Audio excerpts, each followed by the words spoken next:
Assalamualaikum dan salam sejahtera. Saya Muhammad Anas bin Muhammad Zahri, matrik nombor 274383 akan memberi perkongsian bersama rakan-rakan saya berhubung tajuk kumpulan kami iaitu prinsip dan impak sistem cukai di negara Filipina.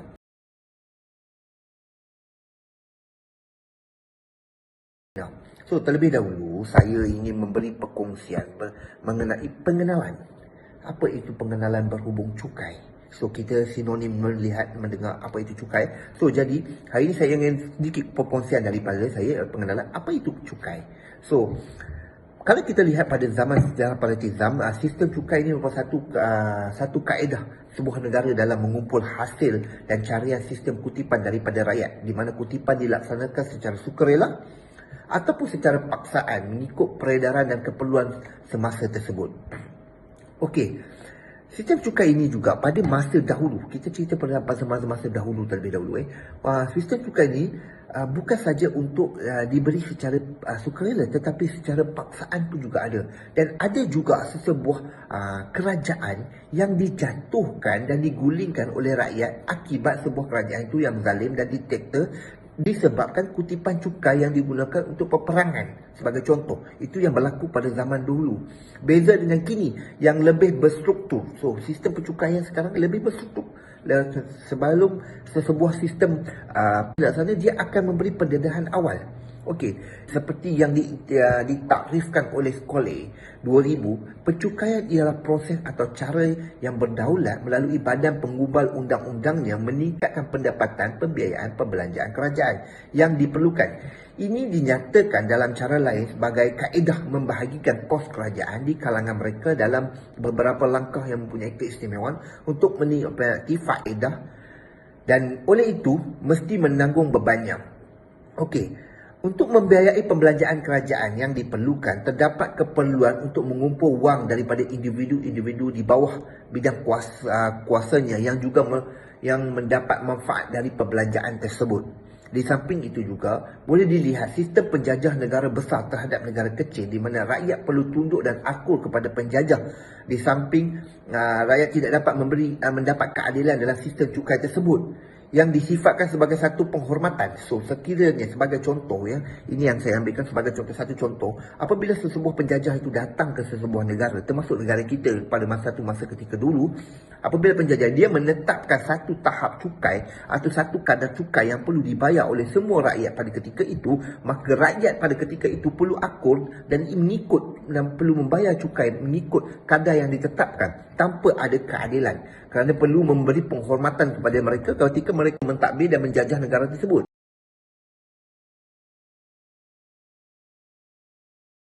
Okey, apa yang dimaksudkan dan maksud cukai dan kepentingan? Sistem cukai merupakan satu sistem ekonomi yang berkaitan pendapatan yang diperoleh dengan cara kutipan dan tujuan satu pendapatan kepada hasil negara.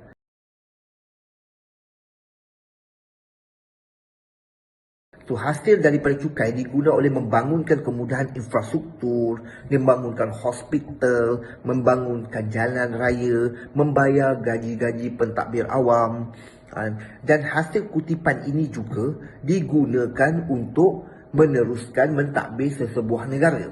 Selain itu, pencukaian adalah satu sistem mengumpul wang membiayai kerajaan agar mereka dapat membayar aktiviti dan projek. Kerajaan memerlukan bayaran daripada rakyat untuk membayar semua, macam saya sebutkan tadi, gaji-gaji seperti penjawat awam, seperti polis, angkatan tentera bagi sesebuah negara tersebut, guru di sekolah awam tersebut, termasuk dengan presiden, gaji-gaji pentekar, barisan kabinet, ia dibayar oleh daripada kutipan cukai. Sebagai rakyat dapat melihat bahawa kemudahan-kemudahan awam adalah seperti pelbagai. Kita lihat, kalau kita tengok hospital, bagaimana hospital yang besar dibina, bagaimana jalan lebuh raya dan jalan raya dibina, sistem stesen bas dibina dan lain-lain lagi. Ia menggunakan dana dari hasil kutipan cukai oleh kerajaan yang dikenali sebagai barang awam. Secara ringkas, apabila sesuatu cukai dilaksanakan, sebelum ia pasti akan menerima tekanan terutama desakan semasa dan impak terhadap pendapatan. Ia jelas secara pemahaman dan taksiran cukai tersebut hendaklah dijelas dengan cara yang lebih baik. Selain itu juga, contohnya mungkin individu yang kaya tidak mempunyai anak, ia akan dan ia merupakan pembayar cukai yang tinggi kepada kerajaan. Sekaligus cukai tersebut diguna untuk membina sekolah dan keperluan anak-anak yang lain. Justru wujud kesinambungan bahawa kepentingan peranan cukai rakyat dan rakyat membawa kepada pembangunan sesebuah negara. Itu yang dimaksudkan dengan cukai.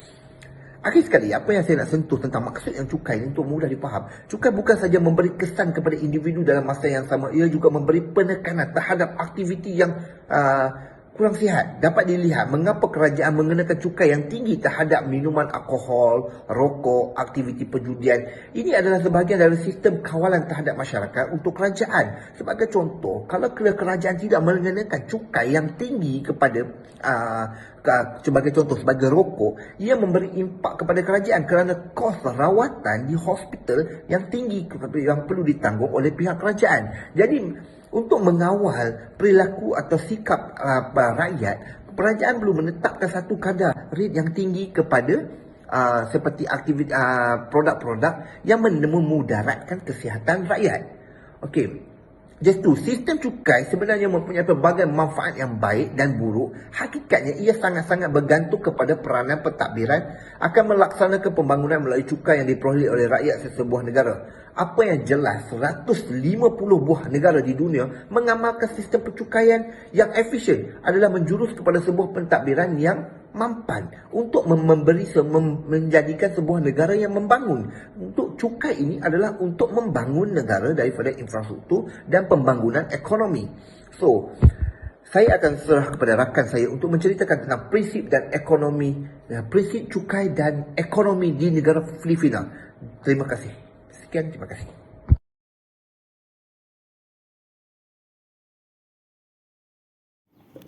Assalamualaikum warahmatullahi wabarakatuh. Saya Muhammad Arman bin Abdul Razak, nombor metrik 276546, akan membentangkan prinsip cukai dan ekonomi negara Filipina. Negara Filipina mematuhi prinsip-prinsip sebuah negara republik demokratik dengan bentuk kerajaan presiden.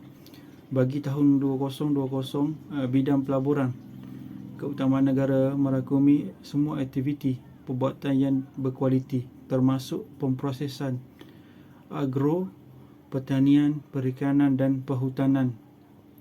Perkhidmatan yang strategik, perkhidmatan pengurusan kesihatan dan pengurangan risiko bencana.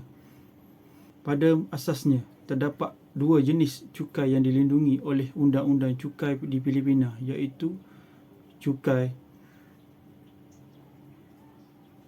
negara dan cukai tempatan.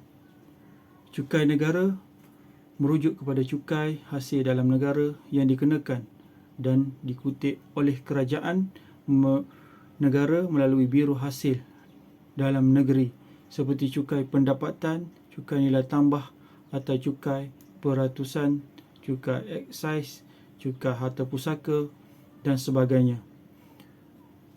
Cukai tempatan ialah cukai yang dikenakan dan dikutip oleh unit kerajaan tempatan seperti cukai tanah, cukai perniagaan tempatan, cukai profesional, cukai hiburan dan cukai komuniti. Perlembagaan Filipina 1987 menetapkan hak ke atas pelaksanaan kuasa cukai. Peratusan percukaian hendaklah seragam dan saksama,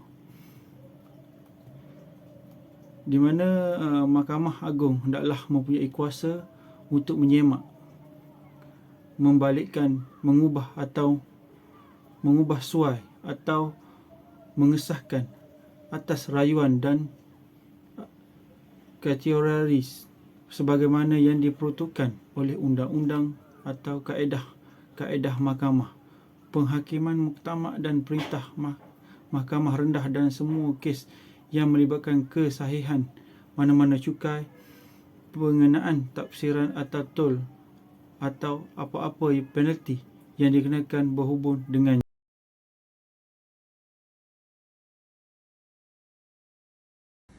Undang-Undang Cukai Kerajaan Tempatan. Cukai kerajaan tempatan di Filipina adalah berdasarkan pemberian penembangan kuasa untuk mencukai kepada kerajaan tempatan. Cukai tempatan boleh dikenakan sebagaimana yang diberikan oleh perlembagaan. kepada setiap unit kerajaan tempatan kuasa untuk mencipta sumber pendapatannya sendiri dan untuk mengenakan cukai. Yuran dan cas yang akan terakru kepada kerajaan tempatan perkara Act Section 5. Berkenaan dengan cukai negara, unit kerajaan tempatan hendaklah mempunyai bahagian yang ada seperti yang ditentukan oleh undang-undang dalam cukai negara yang akan dikeluarkan secara automatik kepada mereka seperti perkara Act Section 6. Pencukaian kerajaan tempatan dan perkara fiskal lain terkandung dalam buku 2 Kanun Kerajaan Tempatan. Ini termasuk cukai hartanah. Bahagian kerajaan tempatan dalam hasil cukai negara, pembayaran kredit dan belanjawan tempatan termasuk pengurusan harta dan bekalan. Prinsip asas kuasa cukai kerajaan tempatan adalah seperti berikut. Cukai hendaklah seragam di setiap unit kerajaan tempatan. Cukai yuran, cas dan pengenaan lain hendaklah bersikap saksama dan berdasarkan kemampuan pembayar cukai untuk membayar setakat yang boleh dilaksanakan. Dilevy dan dipungut hanya untuk tujuan awam. Tidak berlaku zalim, keterlaluan, menindas atau merampas. Tidak bertentangan dengan Undang-Undang Dasar Awam, Dasar Ekonomi atau Sekatan Perdagangan. Kutipan cukai tempatan, yuran, cas, penganaan lain tidak boleh disewakan kepada mana-mana individu persendirian. Hasil yang dikutip menurut peruntukan kod ini hendaklah ditanggung semata-mata untuk manfaat dan tertaluk kepada perluasan oleh unit kerajaan tempatan yang mengenakan cukai, fee, cas atau penganaan lain melainkan jika diperuntukkan sebaliknya secara khusus di sini. Dan setiap unit kerajaan tempatan hendaklah setakat yang boleh dilaksanakan mengembangkan sistem percukaian yang progresif.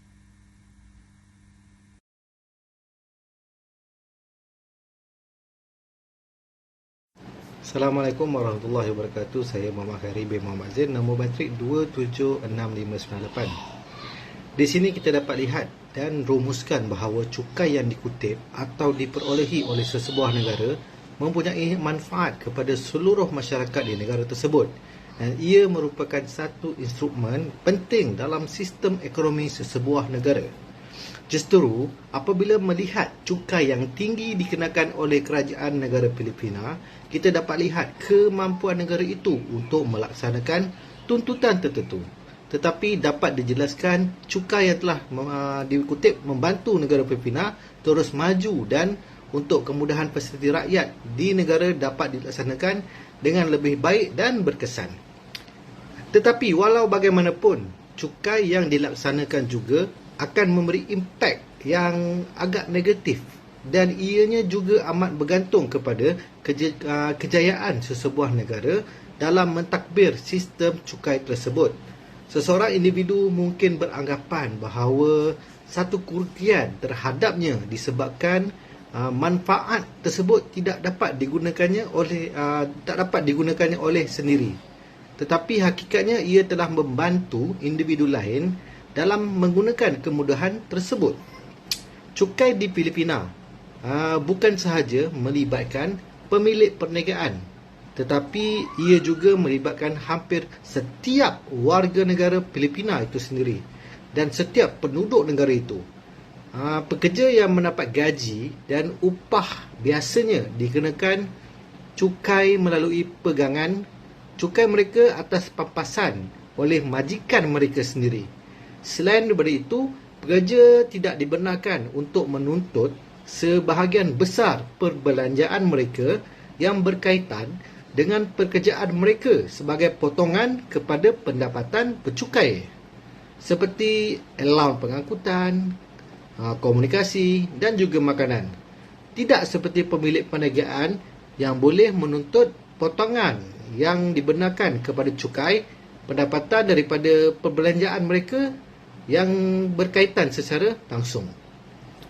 Pengenaan cukai nilai tambah dan cukai tidak langsung lain ke atas barangan dan perkhidmatan tertentu juga memberi kesan daripada kebanyakan. Memandangkan VAT ialah satu bentuk cukai jualan dan cukai tidak langsung yang mungkin dialihkan atau diserahkan kepada pembeli barangan, hartanah ataupun perkhidmatan. Pengguna mungkin menanggung VAT. Ini bermakna bahawa walaupun kanak-kanak yang membeli dan mengambil gula-gula di mana harganya tertakluk kepada VAT akan menanggung beban cukai. Tetapi cukai adalah cukai dan ianya adalah nadi negara. Ia adalah di bawah undang-undang negara yang patut dipatuhi. Oleh itu, walau betapa membebankan, sentiasalah perlu menghormati dan menjalankan kewajipan sebagai warga negara yang baik atau pembayar cukai yang setia. Sekian, terima kasih. Assalamualaikum warahmatullahi wabarakatuh. Saya Muhammad Khairi bin Muhammad Zain, nombor matrik 276598. Di sini kita dapat lihat dan rumuskan bahawa cukai yang dikutip atau diperolehi oleh sesebuah negara mempunyai manfaat kepada seluruh masyarakat di negara tersebut, dan ia merupakan satu instrumen penting dalam sistem ekonomi sesebuah negara. Justru, apabila melihat cukai yang tinggi dikenakan oleh kerajaan negara Filipina, kita dapat lihat kemampuan negara itu untuk melaksanakan tuntutan tertentu. Tetapi dapat dijelaskan cukai yang telah dikutip membantu negara Filipina terus maju dan untuk kemudahan fasiliti rakyat di negara dapat dilaksanakan dengan lebih baik dan berkesan. Tetapi walau bagaimanapun, cukai yang dilaksanakan juga akan memberi impak yang agak negatif dan ianya juga amat bergantung kepada kejayaan sesebuah negara dalam mentadbir sistem cukai tersebut. Seseorang individu mungkin beranggapan bahawa satu kerugian terhadapnya disebabkan manfaat tersebut tak dapat digunakannya oleh sendiri. Tetapi hakikatnya ia telah membantu individu lain dalam menggunakan kemudahan tersebut.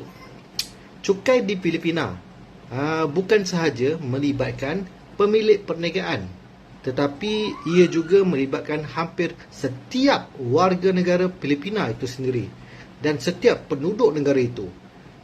Pekerja yang mendapat gaji dan upah biasanya dikenakan cukai melalui pegangan cukai mereka atas pampasan oleh majikan mereka sendiri. Selain daripada itu, pekerja tidak dibenarkan untuk menuntut sebahagian besar perbelanjaan mereka yang berkaitan dengan pekerjaan mereka sebagai potongan kepada pendapatan bercukai, seperti allowance pengangkutan, komunikasi dan juga makanan. Tidak seperti pemilik perniagaan yang boleh menuntut potongan yang dibenarkan kepada cukai pendapatan daripada perbelanjaan mereka yang berkaitan secara langsung. Pengenaan cukai nilai tambah dan cukai tidak langsung lain ke atas barangan dan perkhidmatan tertentu juga memberi kesan daripada kebanyakan. Memandangkan VAT ialah satu bentuk cukai jualan dan cukai tidak langsung yang mungkin dialihkan atau diserahkan kepada pembeli barangan, hartanah ataupun perkhidmatan. Pengguna mungkin menanggung VAT. Ini bermakna bahawa walaupun kanak-kanak yang membeli dan mengambil gula-gula di mana harganya tertakluk kepada VAT akan menanggung beban cukai. Tetapi cukai adalah cukai dan ianya adalah nadi negara. Ia adalah di bawah undang-undang negara yang patut dipatuhi. Oleh itu, walau betapa membebankan, sentiasalah perlu menghormati dan menjalankan kewajipan sebagai warga negara yang baik atau pembayar cukai yang setia. Sekian, terima kasih. Assalamualaikum warahmatullahi wabarakatuh. Saya Muhammad Khairi bin Muhammad Zain, nombor matrik 276598. Di sini kita dapat lihat dan rumuskan bahawa cukai yang dikutip atau diperolehi oleh sesebuah negara mempunyai manfaat kepada seluruh masyarakat di negara tersebut, dan ia merupakan satu instrumen penting dalam sistem ekonomi sesebuah negara. Justru, apabila melihat cukai yang tinggi dikenakan oleh kerajaan negara Filipina, kita dapat lihat kemampuan negara itu untuk melaksanakan tuntutan tertentu.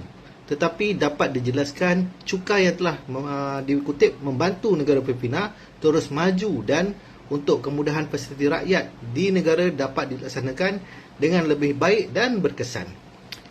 Tetapi walau bagaimanapun, cukai yang dilaksanakan juga akan memberi impak yang agak negatif dan ianya juga amat bergantung kepada kejayaan sesebuah negara dalam mentadbir sistem cukai tersebut.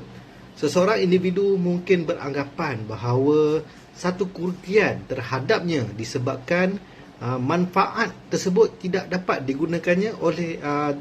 digunakannya oleh sendiri. Tetapi hakikatnya ia telah membantu individu lain dalam menggunakan kemudahan tersebut. Cukai di Filipina bukan sahaja melibatkan pemilik perniagaan, tetapi ia juga melibatkan hampir setiap warga negara Filipina itu sendiri dan setiap penduduk negara itu. Pekerja yang mendapat gaji dan upah biasanya dikenakan cukai melalui pegangan cukai mereka atas pampasan oleh majikan mereka sendiri. Selain daripada itu, pekerja tidak dibenarkan untuk menuntut sebahagian besar perbelanjaan mereka yang berkaitan dengan pekerjaan mereka sebagai potongan kepada pendapatan bercukai, seperti allowance pengangkutan, komunikasi dan juga makanan. Tidak seperti pemilik perniagaan yang boleh menuntut potongan yang dibenarkan kepada cukai pendapatan daripada perbelanjaan mereka yang berkaitan secara langsung. Pengenaan cukai nilai tambah dan cukai tidak langsung lain ke atas barangan dan perkhidmatan tertentu juga memberi kesan daripada kebanyakan. Memandangkan VAT ialah satu bentuk cukai jualan dan cukai tidak langsung yang mungkin dialihkan atau diserahkan kepada pembeli barangan, hartanah ataupun perkhidmatan. Pengguna mungkin menanggung VAT. Ini bermakna bahawa walaupun kanak-kanak yang membeli dan mengambil gula-gula di mana harganya tertakluk kepada VAT akan menanggung beban cukai. Tetapi cukai adalah cukai dan ianya adalah nadi negara. Ia adalah di bawah undang-undang negara yang patut dipatuhi. Oleh itu, walau betapa membebankan, sentiasalah perlu menghormati dan menjalankan kewajipan sebagai warga negara yang baik atau pembayar cukai yang setia. Sekian, terima kasih.